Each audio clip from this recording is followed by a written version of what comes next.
हाँ तो भाई क्या हाल है आप सभी के। चलिए, तो जैसा कि आपको पता है कल जो हमने बात की थी वो अपने नाइट्रोजन चक्र के बारे में बात की थी।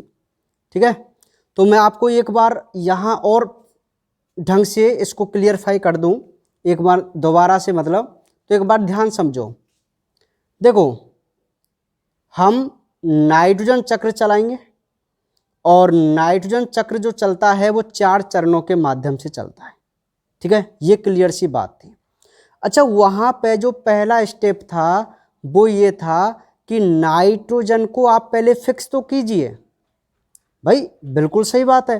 अरे आप नाइट्रोजन चक्र चलाने वाले हो और नाइट्रोजन तो वायुमंडल में होता है, तो हम सबसे पहले क्या करेंगे, उस वायुमंडल की नाइट्रोजन को अपनी जमीन में फिक्स करेंगे।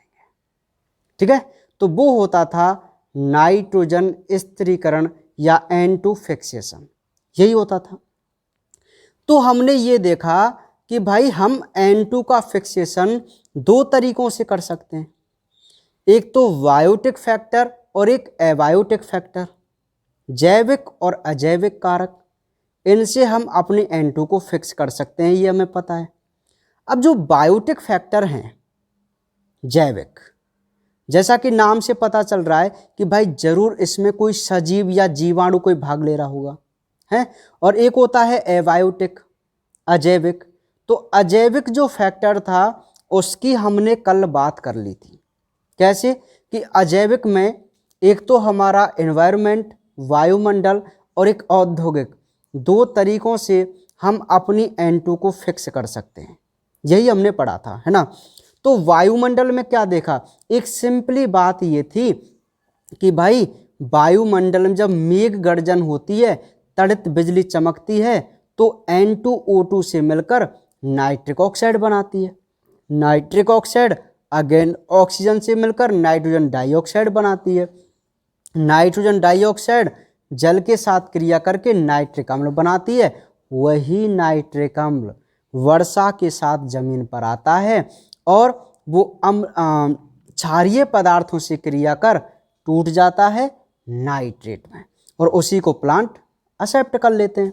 ठीक है, औद्योगिक में हमने सिंपल ये देखा कि उचित ताप, दाब और उत्प्रेरक की उपस्थिति में जो हमारी N2 है वो H2 से संयुग्मित होकर अमोनिया बनाती है, और उस अमोनिया से हम यूरिया बना लेते हैं। और जो यूरिया होता है जिसे हम उर्वरक, रासायनिक उर्वरक बोलते हैं, उसमें हमारी कौन होती है, वायुमंडल की नाइट्रोजन होती है। और जब हम उसे जमीन में देते हैं प्लांटों के लिए, तो वो प्लांट उसे ग्रहण कर लेते हैं। क्लियर बात थी। ठीक है, तो ये था भाई अजैविक N2 फिक्सेशन, समझ में आ गया आपको, है ना। दूसरा जो है वो है जैविक N2 स्थिरीकरण, है ना। तो ध्यान से आप इस बात को समझो, क्या कहता है जैविक N2 फिक्सेशन। वायुमंडल की N2 को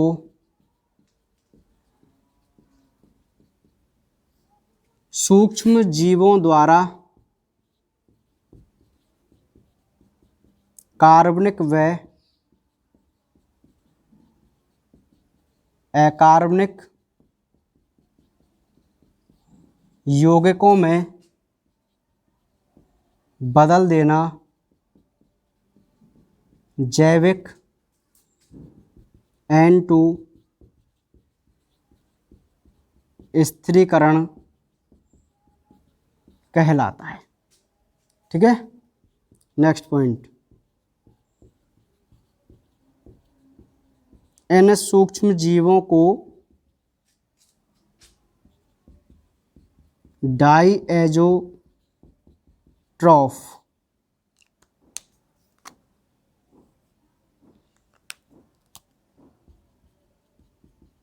कहा जाता है। ठीक है भाई, देखिए हम ये देख रहे हैं कि जैविक N2 फिक्सेशन, तो जैविक N2 फिक्सेशन की यहाँ पर एक डेफिनेशन हमें बुक में दी हुई है, और वो क्या है कि वायुमंडल की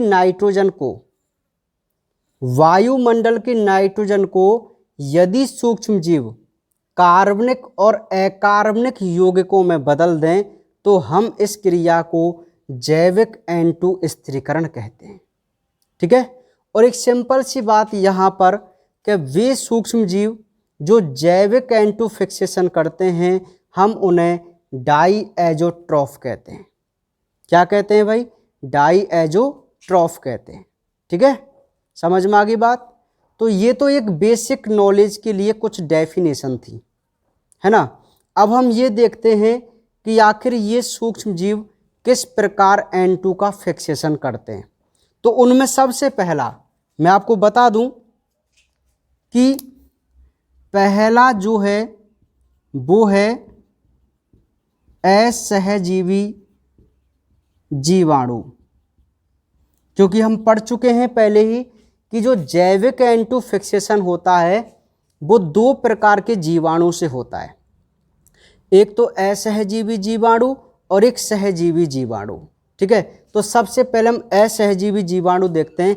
तो यहाँ पर केवल हमें कोई थ्योरी नहीं लिखनी, केवल एग्जाम्पल ही लिखने हैं। जैसे वायवीय जीवाणु, ये हम जानते हैं एजोटोबैक्टर होता है।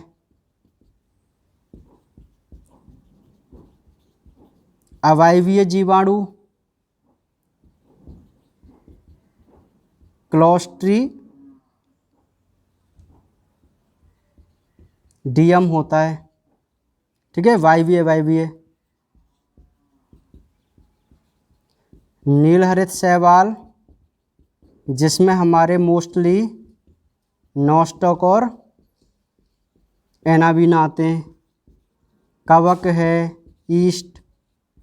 ठीक है, तो ये जो जीवाणु होते हैं वो हमारे असहजीवी जीवाणु होते हैं। एक प्रकाश संश्लेषी भी है, क्लोरोवियम, है ना। कोई बात नहीं है, लिखो मत लिखो, बहुत है यार, है ना, ज़्यादा नहीं पूछता वो आपसे। तो असहजीवी जीवाणु में केवल हमें यही एग्जाम्पल याद करने कि किस किस प्रकार के जीवाणु मतलब N2 का फिक्सेशन कर सकते हैं। ठीक है, तो ये एग्जाम्पल हमें केवल वहाँ याद रखने थे, है ना भाई। समझ में आ गई मेरी बात? नेक्स्ट क्या है, यहाँ पे एक पॉइंट है। अच्छा, यहाँ क्या समझना है आपको? कुछ नहीं समझना, केवल इतना ही तो याद रखना है कि कौन कौन से ऐसे जीवाणु जो मृदा में स्वतंत्र रहते हैं, है ना। असहजीवी जीवाणु में हम इतनी बात लिख सकते हैं कि कुछ जीवाणु मृदा में स्वतंत्र रूप से होते हैं, उन्हें हम असहजीवी जीवाणु कहते हैं जो N2 का फिक्सेशन करते हैं, जैसे ये वाले जीवाणु। आपसे यहाँ क्वेश्चन पूछा जाएगा तो केवल एक नंबर का ये पूछा जाएगा, किसी एक असहजीवी जीवाणु का उदाहरण दीजिए। तो आप कोई सा भी एक असहजीवी जीवाणु याद रख सकते हैं। ठीक है, अब यहाँ पे एक बात है उसने साइनोबैक्टीरिया के लिए बताई है, वो क्या है? नीलहरित शैवाल में हेटेरोसिस्ट कोशिका होती है जो N2 फिक्सेशन का कार्य करती है। याद रखो इसको, 11th क्लास में भी मैं आपको इसको पढ़ा चुका हूँ, बता चुका हूँ कि भाई जो साइनोबैक्टीरिया होते हैं उनमें एक विशेष प्रकार की कोशिका होती है जिसे हम हेटेरोसिस्ट कहते हैं। क्या कहते हैं? हेटेरोसिस्ट कोशिका कहते हैं। और यही कोशिका क्या करती है भाई? N2 फिक्सेशन का कार्य करती है। अर्थात इस कोशिका में कुछ ऐसे एंजाइमों का संश्लेषण होता है जैसे निफ जीन, और यही जीन राइजोबियम में भी होता है। ठीक है, तो ये जीन क्या करते हैं? हाँ, मतलब ये कोशिकाएं कुछ ऐसे एंजाइम का संश्लेषण करती हैं जो वायुमंडल के नाइट्रोजन को फिक्स करने की क्षमता रखती हैं। ठीक है, तो असहजीवी जीवाणु द्वारा केवल हमें एग्जाम्पल ही याद रख लें और इससे हमें ये पता चलेगा कि ये जो जीवाणु हैं वो वायुमंडल के N2 को क्या कर सकते हैं? फिक्स कर सकते हैं। समझ में आई बात? नहीं आई, है ना? ठीक। ठीक है, चलिए तो अब हम देखते हैं, ये तो हुआ असहजीवी जीवाणु द्वारा, जो कि नॉर्मल वे में हमें केवल इनके एग्जाम्पल ही याद रखने हैं बस। ठीक है भाई, अब नेक्स्ट हम देखते हैं सहजीवी N2 स्थिरीकरण। ये मोस्ट क्वेश्चन है जो हमें ढंग से समझना है। ठीक है, तो देखिए, इस स्थिरीकरण में पादप व सूक्ष्म जीवों के मध्य एक सहजीवी संबंध स्थापित हो जाता है। जैसे, अब ये एग्जाम्पल आप याद रखना, लेग्यूमिनेसी कुल के पौधों में राइजोबियम, एलनस पादप पर फ्रैंकिया, ठीक है, एजोला फर्न पर एनावीना। तो ध्यान से आप मेरी बात को समझो कि भाई हम ये पढ़ रहे हैं कि सहजीवी N2 फिक्सेशन किस प्रकार होता है। तो जो सहजीवी N2 फिक्सेशन है वो अभी ये कह रहा है कि इस प्रकार के स्थिरीकरण में पादप और सूक्ष्म जीवों के मध्य, पादप और सूक्ष्म जीवों के मध्य एक सहजीवी संबंध स्थापित हो जाता है। इसे हम सहजीवी N2 फिक्सेशन कहते हैं। ठीक है, अब उसने उदाहरण के द्वारा समझाया है, ये उदाहरण हमें जरूर याद रखने हैं। 3 एग्जाम्पल हैं और तीनों ही एग्जाम्पल हमें याद रखने हैं। कैसे कि जो लेग्यूमिनेसी कुल के पौधे होते हैं उन पौधों में राइजोबियम जीवाणु सहसंबंध बनाकर रखता है। हालांकि और हैं, ब्रेडी राइजोबियम है, एजो राइजोबियम है, पर हमें अपने राइजोबियम को याद रखना है। जो एलेग्यूमिनेसी पौधे होते हैं, मतलब एक प्लांट है एलनस, तो उस प्लांट पर एक फ्रैंकिया नाम का सूक्ष्म जीव संबंध बनाकर रखता है जो N2 फिक्सेशन करता है। इसी प्रकार मोस्ट वन एक एजोला फर्न है, टेरिडोफाइटा है, टेरिडोफाइटा, और टेरिडोफाइटा को हम फर्न बोलते हैं, आपको पता होगा। अरे जैसे ब्रायोफाइटा के सदस्यों को मॉस बोलते थे, उसी प्रकार टेरिडोफाइटा सदस्यों को हम फर्न बोलते हैं, है ना। तो एक एजोला नाम का टेरिडोफाइट प्लांट है, उसकी पत्तियों पर ये एनावीना साइनोबैक्टीरिया होता है जो इसके साथ संबंध या सहजीवी संबंध स्थापित करके रखता है और इसके लिए N2 फिक्स करता है। समझ में आ गई बात। तो ये जो 3 एग्जाम्पल हैं वो सहजीवी N2 फिक्सेशन के हैं। समझ में आ गई क्या? हाँ, तो एक तो हमें ये एग्जाम्पल याद रखने हैं, याद रह जाएंगे आपको कि ये 3 ऐसे एग्जाम्पल हैं जो सहजीवी N2 फिक्सेशन को समझाते हैं, बताते हैं। ठीक है, अब नेक्स्ट ध्यान से आप मेरी बात को समझो। इन एग्जाम्पल के बाद हम मोस्ट वन, आपको मैं एक सिंपल सी प्रक्रिया पहले बता देता हूँ बेसिक नॉलेज के लिए। देखो, हमें कुछ नहीं समझना, केवल इतना आप याद रखो कि जो सहजीवी N2 फिक्सेशन होता है वो मोस्टली राइजोबियम के द्वारा होता है।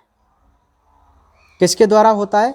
राइजोबियम जीवाणु के द्वारा होता है ना, यही होता है। अब जो राइजोबियम जीवाणु है वो रहता है लेग्यूमिनेसी कुल के प्लांटों की जड़ों में रहता है भाई।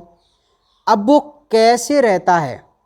वो एक संरचना बनाकर रखता है जिसे बोलते हैं मूल गुलिका या मूल ग्रंथिका। मूल मतलब जड़, गुलिका का मतलब एक गांठ जैसी संरचना, तो जो राइजोबियम जीवाणु है वो लेग्यूमिनेसी प्लांट की जड़ों में एक ग्रंथि जैसी संरचना बनाकर उसके अंदर रहता है और वहीं से उस प्लांट के लिए वायुमंडल की N2 को फिक्स करता है।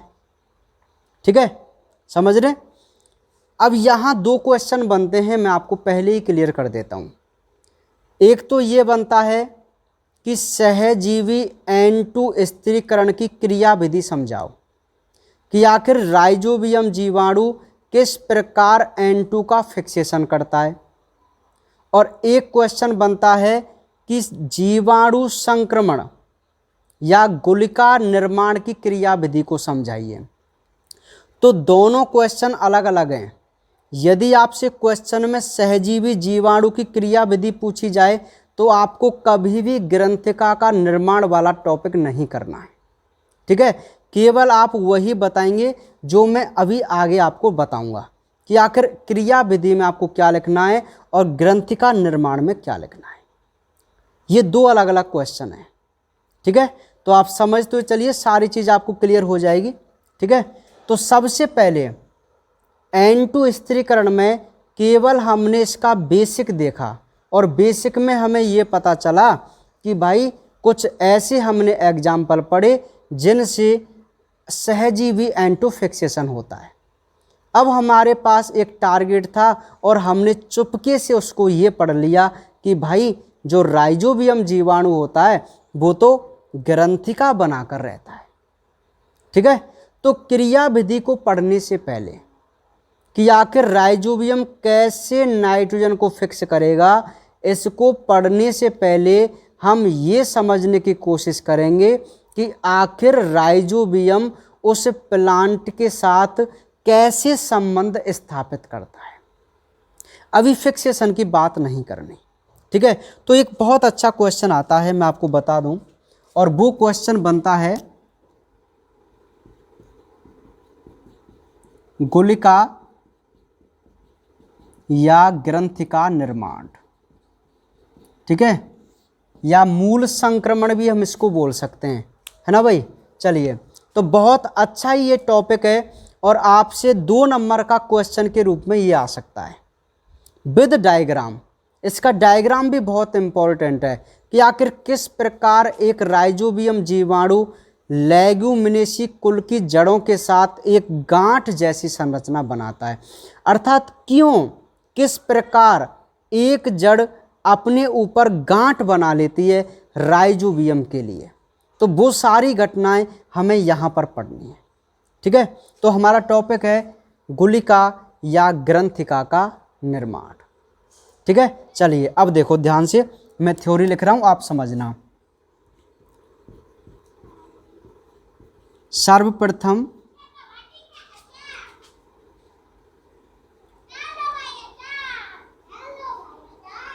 अरे यार,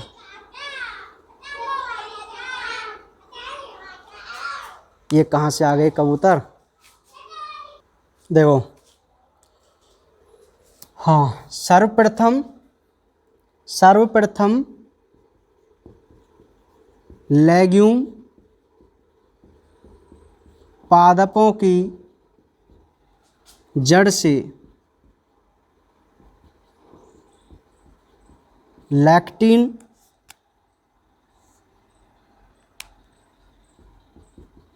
का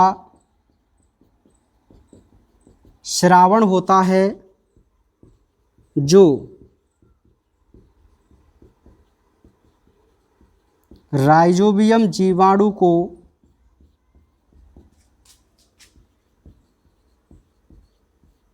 अपनी ओर आकर्षित करता है। नेक्स्ट पॉइंट,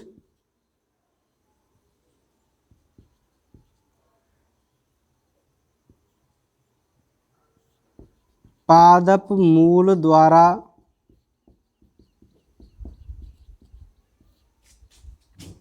स्रावित हार्मोन ऑक्सिन व साइटोकाइनिन तथा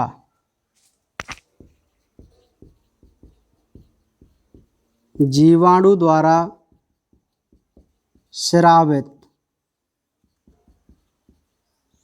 नोड फैक्टर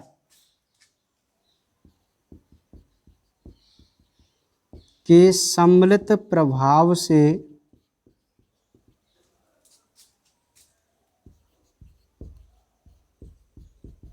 मूल रोम का सिरा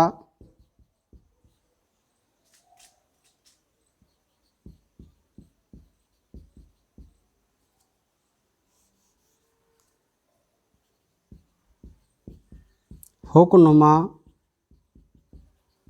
हो जाता है। नेक्स्ट पॉइंट, अब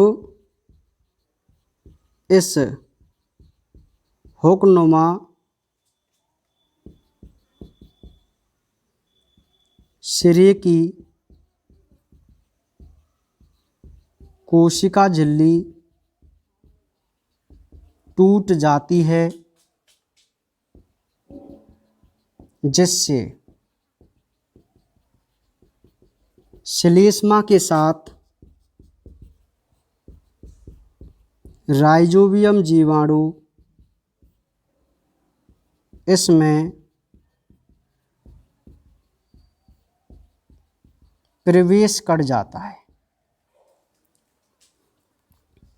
नेक्स्ट पॉइंट, अब यह संक्रमण वलकुट कोशिका तक पहुंचता है,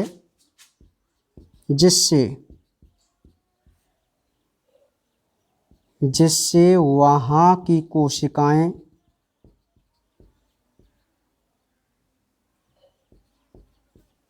सतत विभाजन कर ग्रंथिका का निर्माण करती हैं। नेक्स्ट पॉइंट,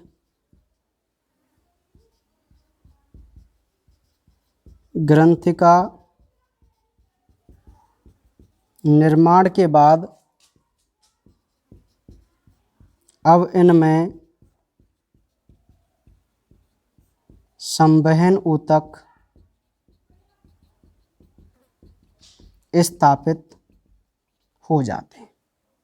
ठीक है भाई, तो ये जो आपको थ्योरी दिखाई दे रही है, ये थ्योरी है हमारे ग्रंथिका निर्माण की। ठीक है, तो पहले आप थोड़ी सी थ्योरी समझो, उसके बाद हम डायग्राम बनाएंगे, क्योंकि हमको पता ही है हमें ज़्यादा थ्योरी पर भी ध्यान नहीं देना है ना, क्योंकि जब हम डायग्राम बनाएंगे आप क्लियर समझ में आ जाएगा। देखो सबसे अच्छा हम क्या सीख रहे हैं, हम ये समझ रहे हैं कि हमने ये देखा कि भाई मान लीजिए कोई लेगुमिनेसी कुल का प्लांट है, तो उसकी जड़ों में हमने कुछ गांठें देखी, गांठ जैसी संरचना है ना।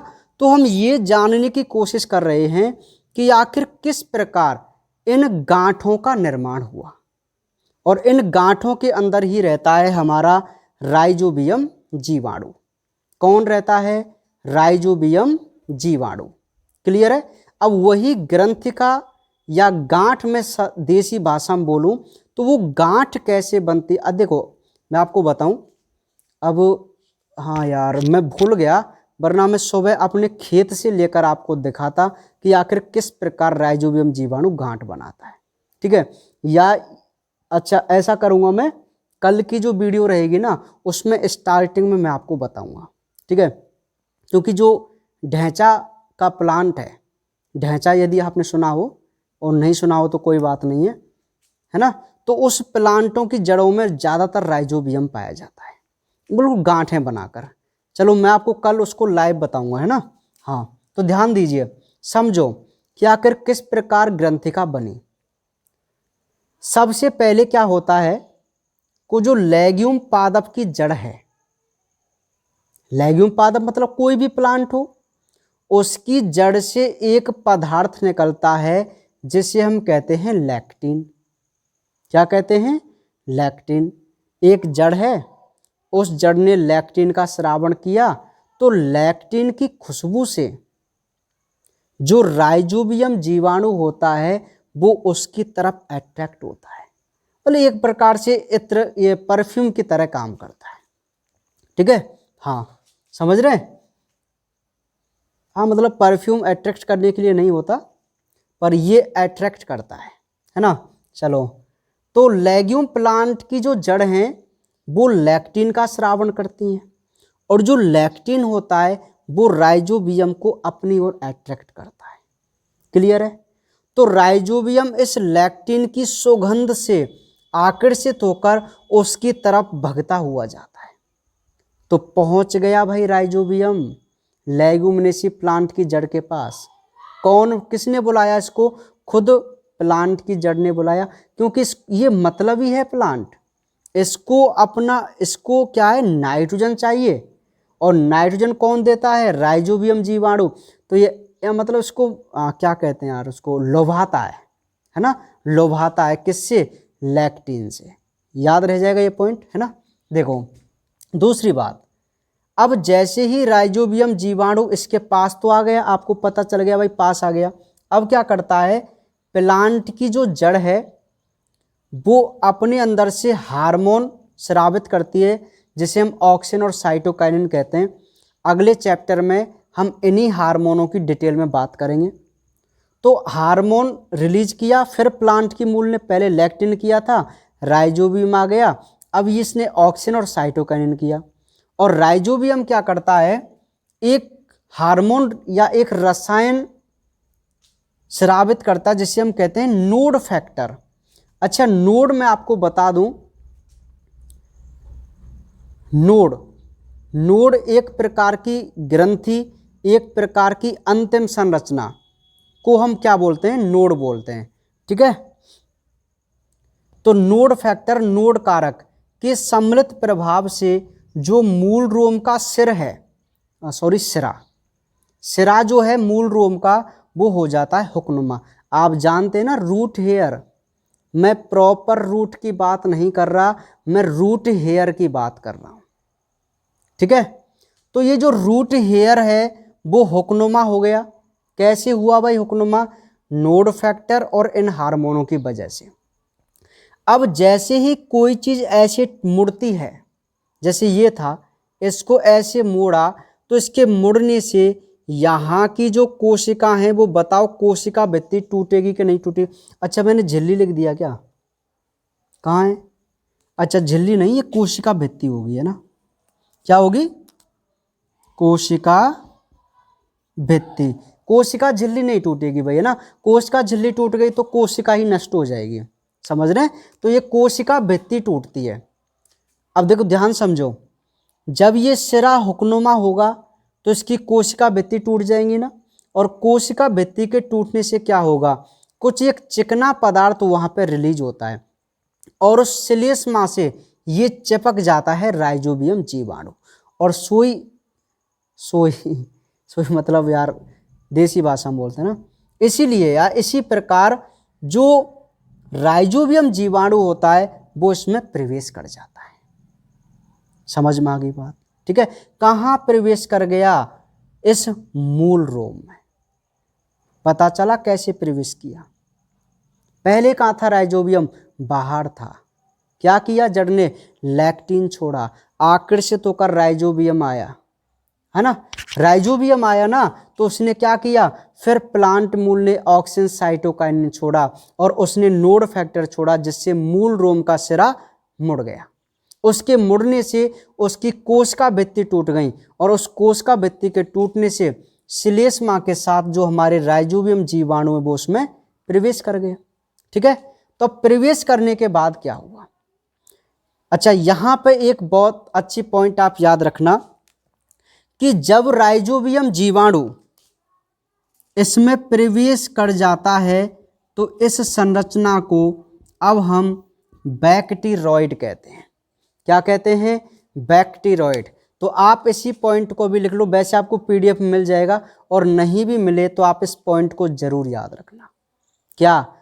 कि जब राइजोबियम जीवाणु मूल रोम में प्रवेश कर जाता है तो उसके बाद अब इसे हम बैक्टीरॉइड कहते हैं। प्रवेश करने के बाद, अब प्रवेश कर गया तो मतलब संक्रमण हो गया राइजोबियम जीवाणु का, है ना। तो वो जो संक्रमण है वो पहुंचता है बलकुट कोशिका तक। अब बलकुट कोशिका आप जानते हैं ना, प्रॉपर मूल में होगा, मूल रोम में नहीं होगा, है ना। तो वलकुट कोशिका तक जब ये संक्रमण पहुंचता है तो वलकुट कोशिका जो हैं वहाँ की कोशिकाएं अपने डीएनए के विभाजन को प्रेरित करती हैं। मतलब डीएनए का विभाजन हुआ तो मतलब उसमें लगातार विभाजन होते रहे। यदि लगातार विभाजन होंगे किसी कोशिका में या किसी भी जगह पर, तो आप एक बात बताओ, वहाँ बहुत ज़्यादा कोशिकाएं नहीं बनेंगी? बनेंगी ना। तो जब वहाँ बहुत ज़्यादा कोशिकाएं बन जाएंगी तो वही कोशिका आपस में एकत्रित होकर क्या बना देती हैं? ग्रंथिका बना देती हैं। एक सिंपल सी बात है, यदि किसी जगह पे बहुत ज़्यादा कोशिकाएं बन रही हैं, उनके लिए स्थान नहीं है, तो वो क्या करेंगी? एक गांठ जैसी एक फूली हुई संरचना बनाएंगी कि नहीं बनाएंगी? ठीक है, तो वही फूली हुई संरचना ही तो ग्रंथिका होती है। ठीक है, तो बना लिया इसने अपना घर, राइजोबियम ने। राइजोबियम का घर होता है ग्रंथिका। ठीक है, अब धीरे धीरे क्या होता है, उसमें जो ग्रंथिका बनती है ना, उसमें अब संवहन ऊतक भी स्थापित हो जाते हैं, मतलब जाइलम फ्लोएम। और उन जाइलम और फ्लोएम का जो संबंध है वो उस प्लांट के जाइलम फ्लोएम से हो जाता है। तो मतलब इन दोनों का जो सिस्टम है वो बिल्कुल एक जैसा हो जाता है। ठीक है, तो ये है ग्रंथिका निर्माण की क्रियाविधि। समझ में आई? चलिए, तो अब हम इसको एक डायग्राम के अकॉर्डिंग समझने की कोशिश करते हैं। ये मोस्ट क्वेश्चन है, वैसे अभी तक पूछा नहीं गया है लेकिन आपसे पूछ सकता है। ठीक है भाई, तो देखो,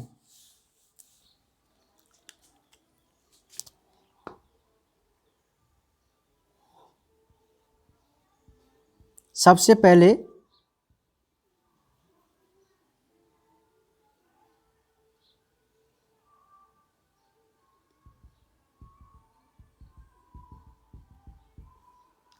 ध्यान से आप मेरी बात को समझो।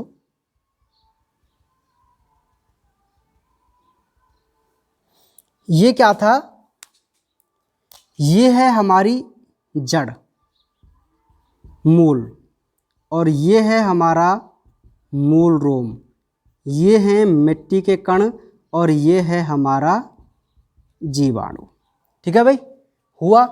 पहले केस में क्या हुआ कि ये जो मूल रोम है या प्लांट की जड़ है, उसने कोई लैक्टिन पदार्थ छोड़ा और उस लैक्टिन पदार्थ की वजह से ये राइजोबियम जीवाणु आकर्षित होकर इस मूल रोम के पास पहुंच गए भाई। क्लियर सी बात है, यहां तक समझ में आ गया आपको। अब दूसरी कंडीशन में क्या होगा?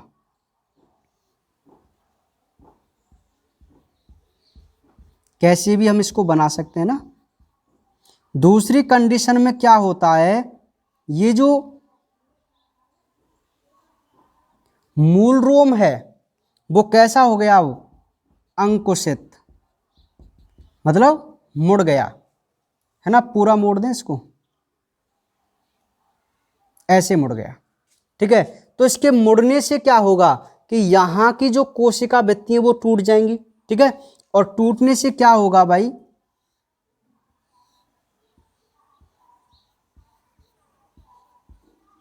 ये हमारी जड़ है जिसकी बलकुट कोशिकाएं वगैरह हैं, ये आप जो दिखाई दे रही हैं, है ना।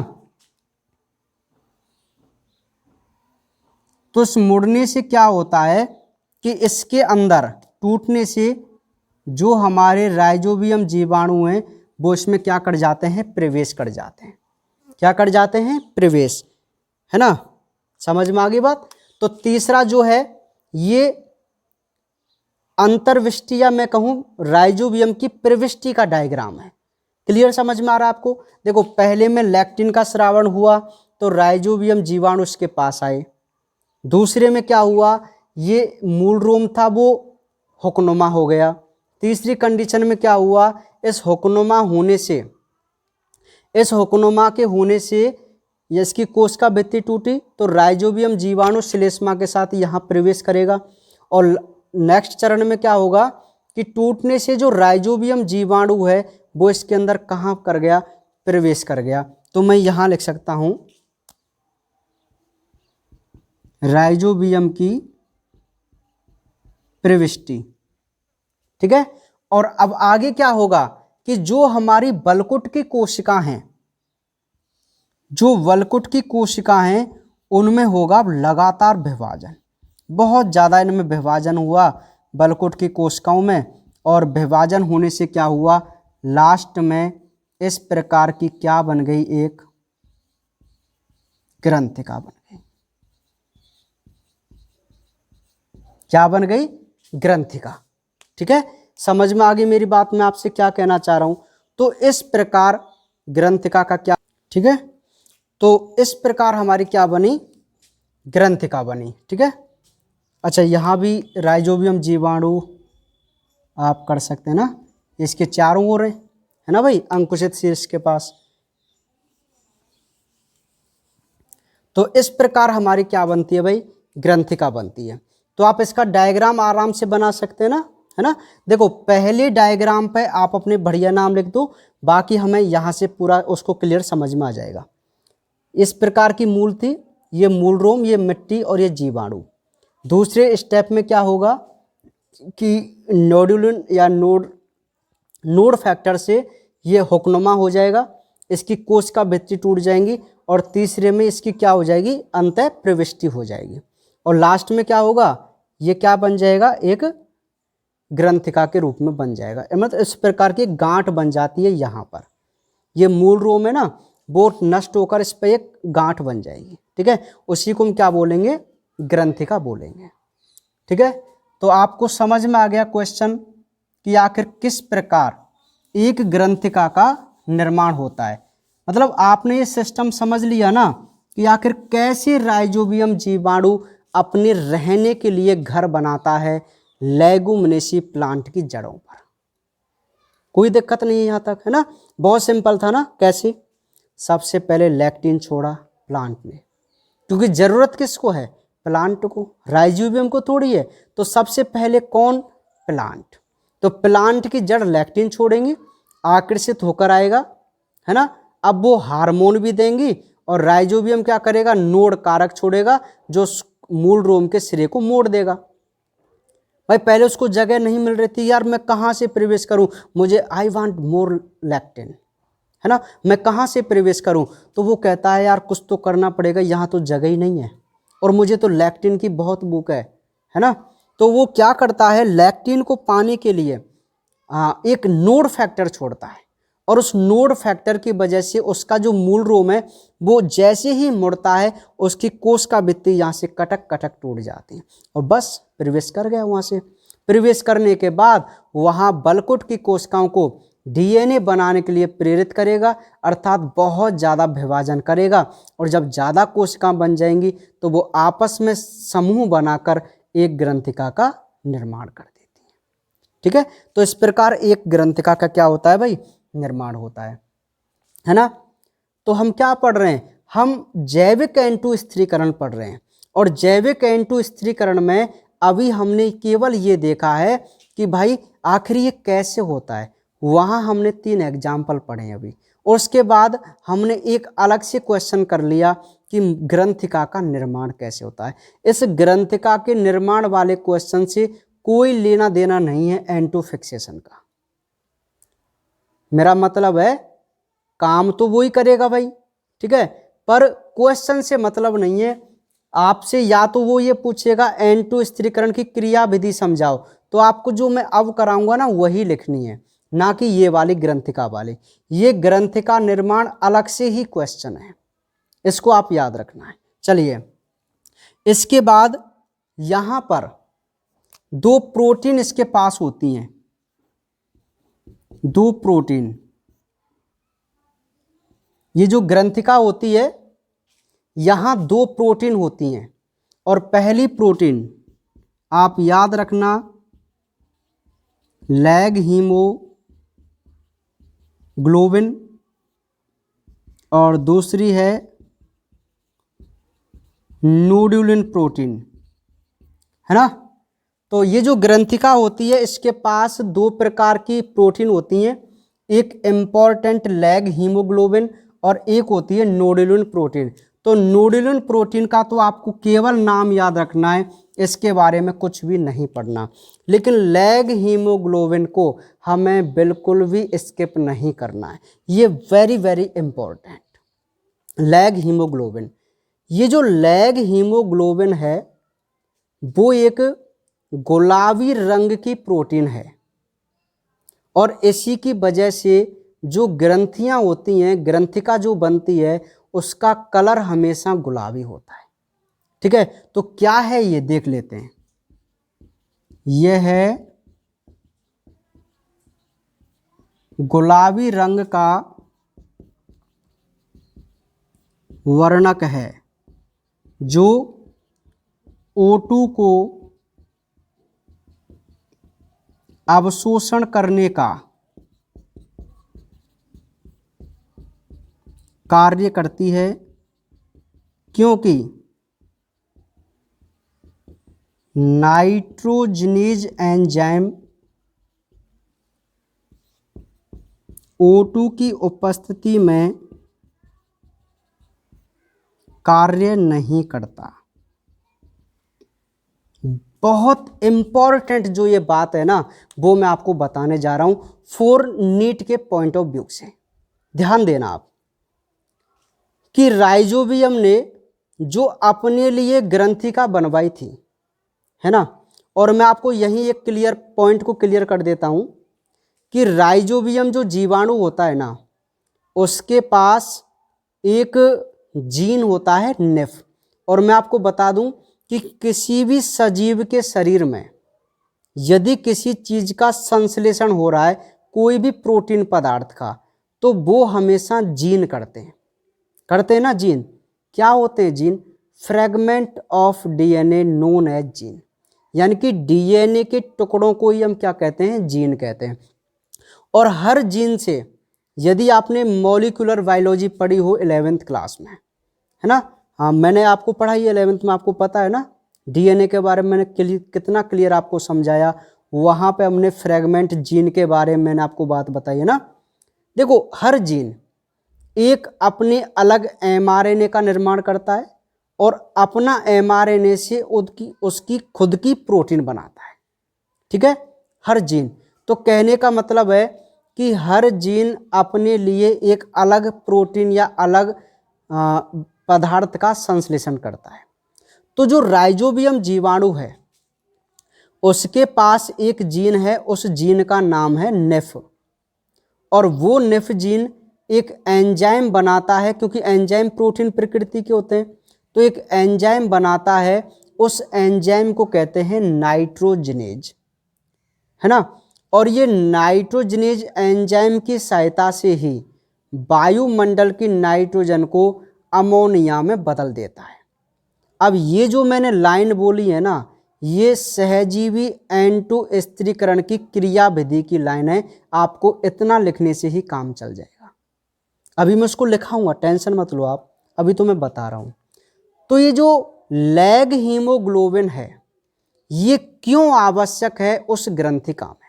तो देखो, लैग हीमोग्लोबिन एक गुलाबी रंग की प्रोटीन है ना, और ये इसका काम क्या होता है कि इस प्लांट की ग्रंथिका में, पूरी प्लांट की नहीं, इस ग्रंथिका के पास जितनी भी ऑक्सीजन होती है उस पूरी ऑक्सीजन को ये एब्जॉर्ब कर लेती है लैग हीमोग्लोबिन। क्यों भाई? क्योंकि इस ग्रंथिका में रहता है राइजोबियम जीवाणु, और राइजोबियम जीवाणु को क्या करना है?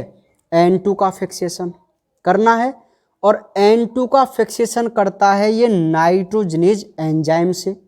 तो जो नाइट्रोजनेज एंजाइम है ना वो अवायवीय प्रकृति का होता है, अर्थात इसको ऑक्सीजन की आवश्यकता नहीं होती।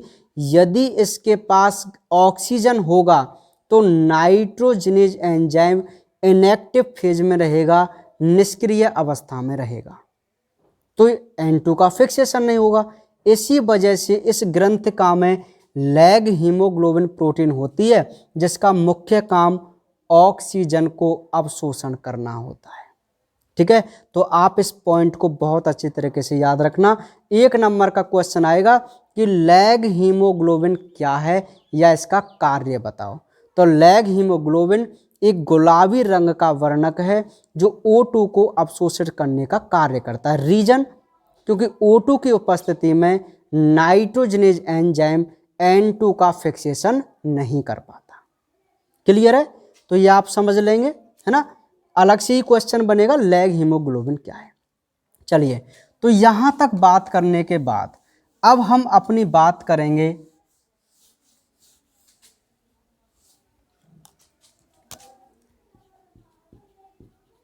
सहजीवी N2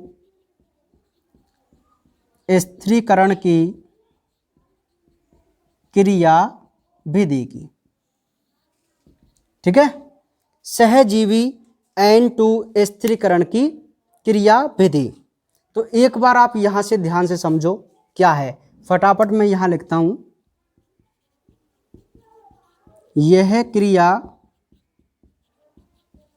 ग्रंथिका में संपन्न होती है क्योंकि यहाँ लैग हीमोग्लोबिन व नाइट्रोजनेज एंजाइम होते हैं। नेक्स्ट, नाइट्रोजनेज एंजाइम का संश्लेषण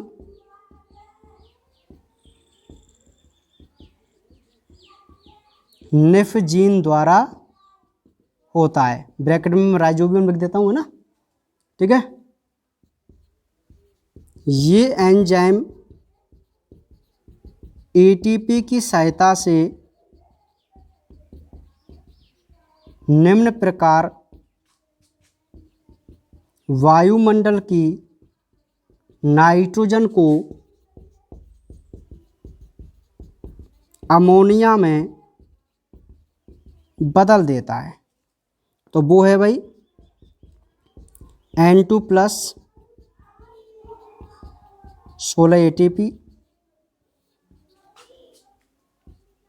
2NH3 plus 16 ADP H2 plus 16 inorganic phosphate और एंजाइम रहेगा नाइट्रोजनेज।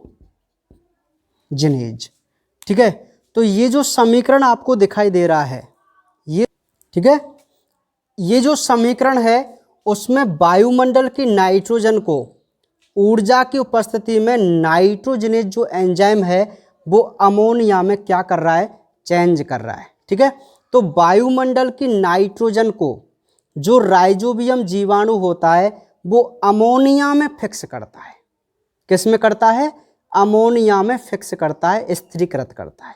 ठीक है, तो यही है सहजीवी N2 स्थिरीकरण की क्रियाविधि, या मैं ये कहूँ राइजोबियम जीवाणु की क्रियाविधि। इतना ही है बस।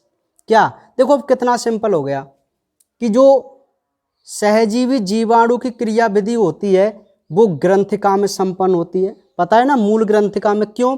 क्योंकि उस ग्रंथिका में एक तो लैग हीमोग्लोबिन है, अब पता है आपको क्या काम आएगी, एक नाइट्रोजनेज एंजाइम है ना। तो इसीलिए जो ये क्रिया है वो कहाँ होती है? मूल ग्रंथिका में। कैसे होगी कि जो नाइट्रोजनेज एंजाइम है उसका संश्लेषण निफ जीन द्वारा होता है, और ये जो नाइट्रोजनेज एंजाइम होता है ना, आयरन, मॉलिब्डेनम आदि तत्वों का बना होता है ना। तो ये जो एंजाइम है कौन सा?